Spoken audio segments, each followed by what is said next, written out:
Donald Trump's legal problems might be getting much, much worse in the very near future.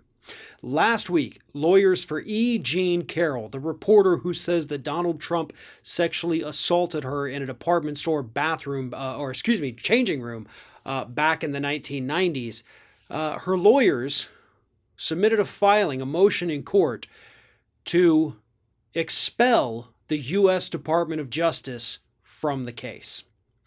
Now, rewind the clock back to about a year or so ago. Donald Trump was able to have the U.S. Department of Justice act as his defense for this particular case because they claimed in court that Donald Trump actually was acting as president of the United States when he issued the alleged defamatory statement against Ms. Carroll. And so E. Jean Carroll's lawyers have had to go to court this week and say, listen, obviously defaming somebody was not an official act of the President of the United States.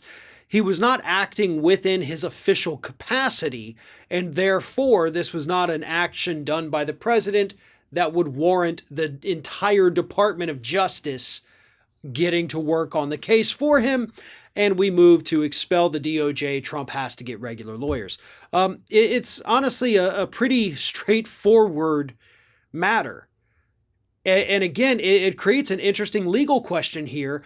When Donald Trump did the alleged defamation, calling her a liar, saying that she was too ugly to rape, was that an official act by the President of the United States, or was that just regular old Donald Trump saying those horrible things about this woman? That's interesting. Because if that was an official action of the President of the United States, then that is the kind of thing that gets recorded and preserved. Is that really who we want to be as a country?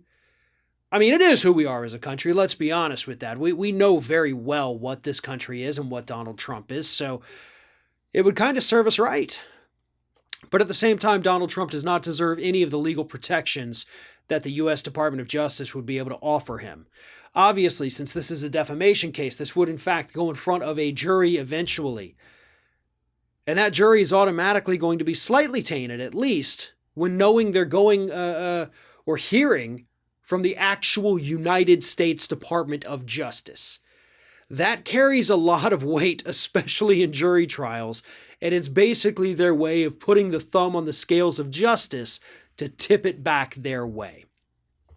Hopefully, Ms. Carroll's lawyers prevail in this. There is no reason Donald Trump should be represented by the DOJ. He should have to hire his own personal lawyers. And I hope she is successful in her lawsuit. Not just because of the defamation issue, but because, and I guarantee you if it ever came to this, it would settle before it ever got to this point. She is seeking a DNA test from Donald Trump, because she still has a sample of the DNA of the alleged assault.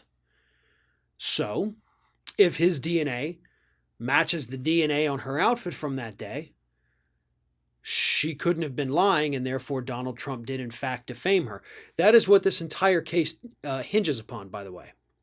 Now, statute of limitations has expired, I believe, for the sexual assault.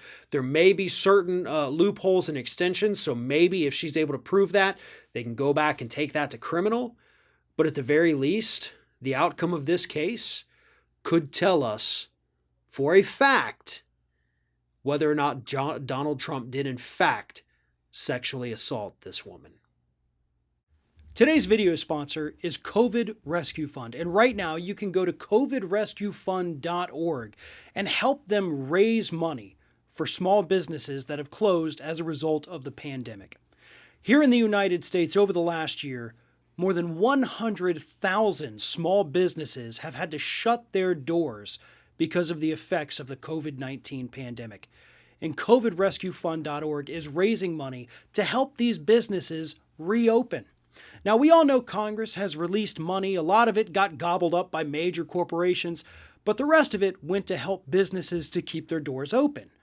But that didn't help businesses that had already shut down, and that is exactly what COVID Rescue Fund is trying to do to not just help revitalize small businesses and local economies, but to help people's dreams continue to flourish. So again, go to covidrescuefund.org or simply click on the link at the top of the video description below and help small businesses reopen their doors.